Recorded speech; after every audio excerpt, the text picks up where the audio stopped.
Hello friends. आज हम पढ़ने वाले हैं 11 सितंबर 2023 की करंट अफेयर्स। और इसमें हम कुमार गौरव सर के 10 क्वेश्चनों का रिवीजन करेंगे और साथ में कुछ स्टैटिक जीके के क्वेश्चन करेंगे। तो वीडियो के लास्ट तक बने रहिए। तो आइए करते हैं पहला क्वेश्चन। तो पहला क्वेश्चन है कि हाल ही में G20 संगठन का 21वां सदस्य किसे बनाया गया है।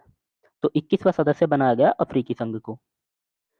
अब बात करें हम G20 की, तो G20 की स्थापना कब हुई थी? तो 1999 में। और इसमें टोटल कितने सदस्य हैं? तो इसमें टोटल 20 सदस्य हैं, जिसमें से 19 देश और एक यूरोपीय यूनियन है। इसलिए इसे टोटल दोनों को मिलाकर 20 हो जाते हैं, 19 ये और एक यूरोपीय यूनियन। बात करें हम 2022 की, तो 2022 में जो G20 की अध्यक्षता की थी वो की थी इंडोनेशिया ने, और ये 17वें क्रम की थी। 2023 में इंडिया ने की, और 2024 में कौन करेगा? तो ये ब्राजील करने वाला है। आगे देखिए, अब आगे दिया गया है कि अफ्रीकी संघ। तो अफ्रीकी संघ की स्थापना कब हुई थी? तो 1963 में। और अफ्रीकी संघ में टोटल कितने सदस्य हैं? तो 55 सदस्य हैं। और इसका हेडक्वार्टर कहाँ पे है? अदिस अबाबा में, जो इथियोपिया की राजधानी है। और इसके वर्तमान अध्यक्ष कौन है? तो अजाली ओसामानी। अजाली ओसामानी। तो अजाली ओसामानी अफ्रीकी संघ के अध्यक्ष हैं।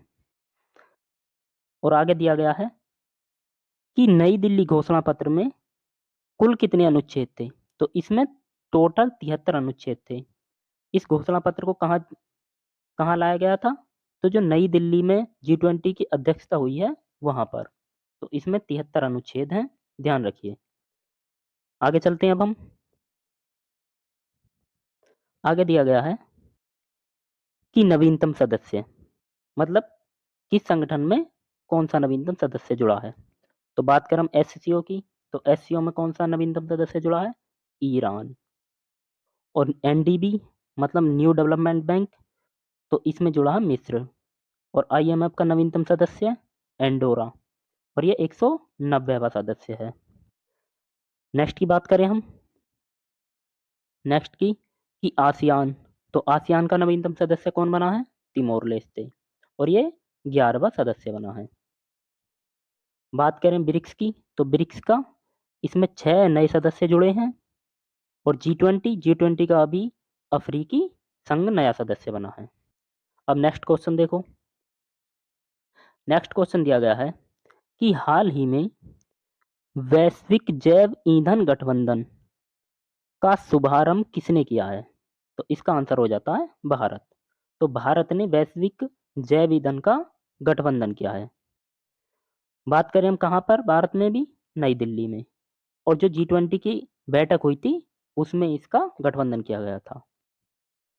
अब कुछ लल्लन टॉप बात देख लेते हैं हम। तो यह है कि भारत 2023 में किस किस का होस्ट है। तो भारत 2023 में किस किस का होस्ट है ये देख लेते हैं हम। तो एक है G20, जिसकी अध्यक्षता भारत कर रहा है। SCO, इसकी भी अध्यक्षता 2023 में भारत ने की है। और इंटरपोल, इंटरपोल की 90वीं बैठक की अध्यक्षता भारत ने की है। और ICC वर्ल्ड कप 2023 में ये भी भारत में होगा। और महिला बॉक्सिंग चैंपियनशिप ये भी भारत में हुई है 2023 में। और अंतर्राष्ट्रीय बाजरा वर्ष 2023 को जो अंतर्राष्ट्रीय बाजरा वर्ष घोषित किया है ये भी भारत ने ही किया है। नेक्स्ट क्वेश्चन पर चलते हैं अब। नेक्स्ट क्वेश्चन है कि हाल ही में भारतीय नौसेना ने किसके साथ वरुण 23 द्विपक्षीय अभ्यास का आयोजन किया है? तो इसका आंसर हो जाता है फ्रांस। तो फ्रांस और भारत ने मिलकर वरुण अभ्यास किया है। तो आइए कुछ अभ्यास देख लेते हैं अब देखो यह है कि इंडिया और फ्रांस के बीच कौन कौन से अभ्यास हैं। तो इंडिया और फ्रांस के बीच एक है शक्ति, और एक है गरुण, और एक है वरुण। जो शक्ति है ये थल सेना का है, और जो गरुण है ये वायुसेना का है, और जो वरुण है ये नेवी का है। तो ये 3 अभ्यास है इंडिया और फ्रांस के बीच। नेक्स्ट है कि इंडिया और जापान के बीच कौन कौन से होते हैं। तो ये हो जाता है सिन्धु मैत्री, वीर गॉर्जियन। तो ध्यान रखने बहुत इंपॉर्टेंट है ये। नेक्स्ट देखिए अब। नेक्स्ट है कि गरुण शक्ति। तो गरुण शक्ति किसके बीच होता है? इंडिया और इंडोनेशिया के बीच। आगे है मित्र शक्ति, तो मित्र शक्ति होता है भारत और श्रीलंका के बीच। नेक्स्ट एयर डिफेंडर, तो ये नाटो का है। नोमडिक एलिफेंट, तो ये भारत और मंगोलिया के बीच होता है। जायद तलवार अभ्यास, तो ये भारत और यूएई के बीच होता है। अब अगला दिया है देखो कि वज्र प्रहार, तो वज्र प्रहार इंडिया और यूएसए के बीच होता है। और अब ये 3 अभ्यास दिए गए हैं देखो, ये 3 अभ्यास तीनों ही किसके बीच होते हैं? एक तो इंद्रधनुष है, ये इंडिया यूके के बीच, एक कोंकण है, ये भी इंडिया और यूके के बीच, और एक है अजय वॉरियर, ये भी इंडिया और यूके के बीच। तो ये तीनों इंद्रधनुष, कोंकण और अजय वॉरियर तीनों इंडिया और यूके के बीच होते हैं।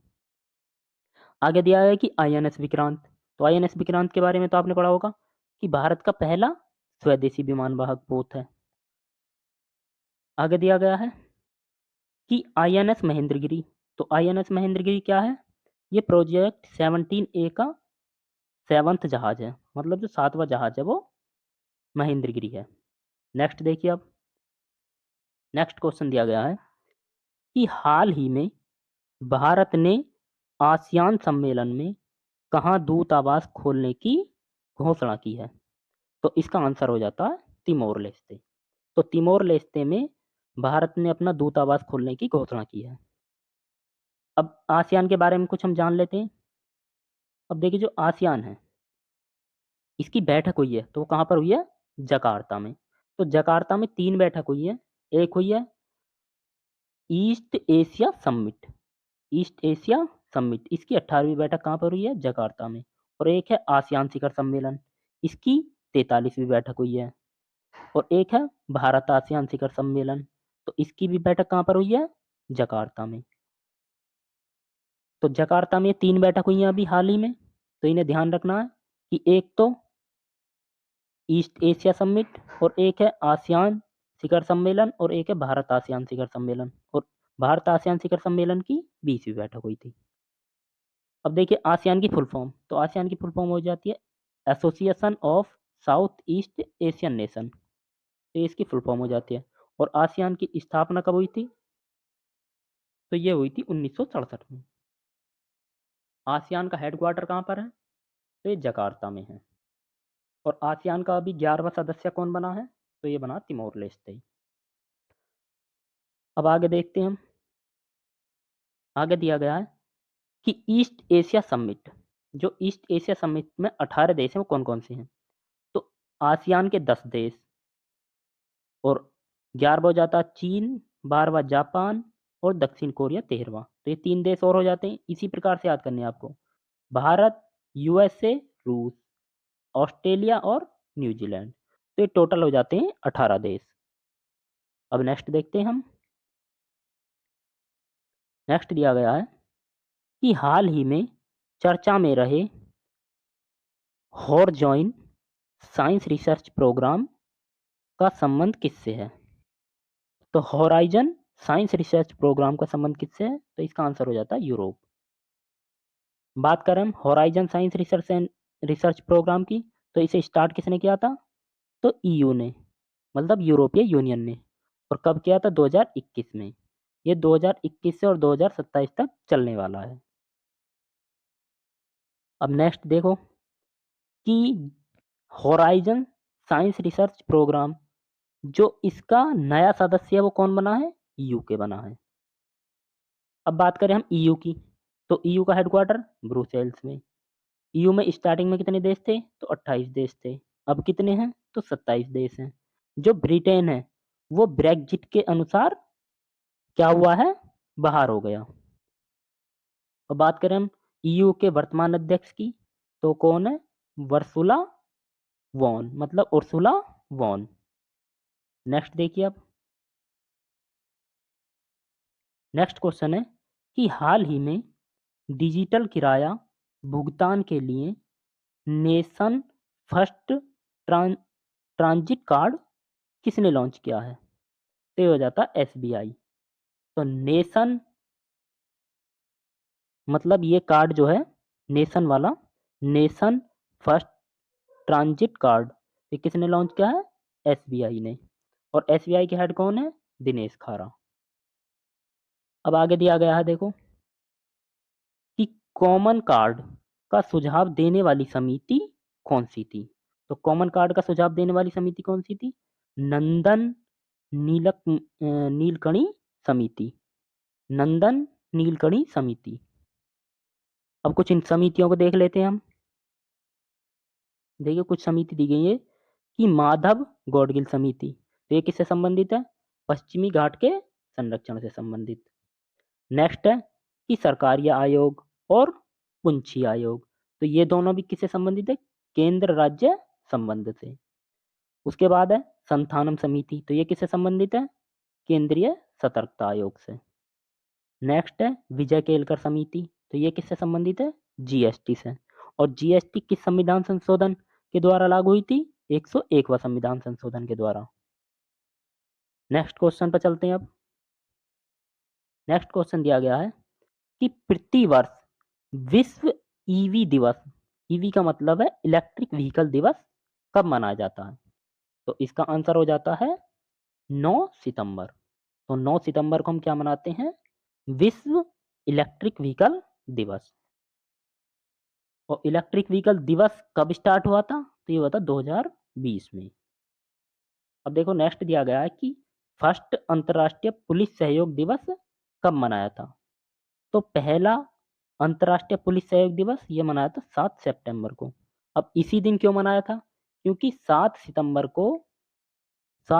1923 को इंटरपोल की स्थापना हुई थी। और 2023 में इसे कितने वर्ष हो रहे हैं? 100 वर्ष पूरे हो रहे हैं। तो इसलिए हमने इसे क्या मनाया था? अंतर्राष्ट्रीय पुलिस सहयोग दिवस के रूप में। नेक्स्ट देखो अब आगे दिया गया है कि विश्व पर्यटन दिवस, तो ये विश्व पर्यटन दिवस कब मनाया जाता है? 27 सितंबर को। नेक्स्ट दिया है कि फेम योजना और इवोल्व मिशन, ये दोनों किससे संबंधित हैं? इलेक्ट्रिक व्हीकल से संबंधित हैं। तो फेम योजना इंपॉर्टेंट है, ये फेम योजना और इवोल्व मिशन दोनों किससे संबंधित है? ये इलेक्ट्रिक व्हीकल से। नेक्स्ट क्वेश्चन देखो अब।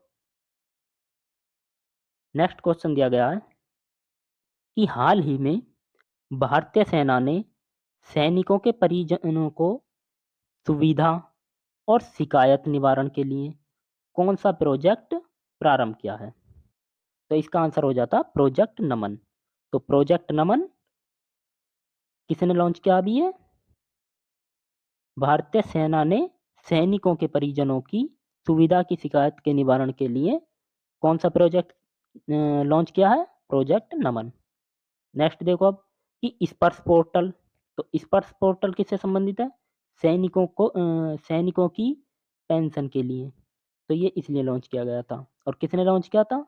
रक्षा मंत्री ने। प्रोजेक्ट क्लैप किससे संबंधित है?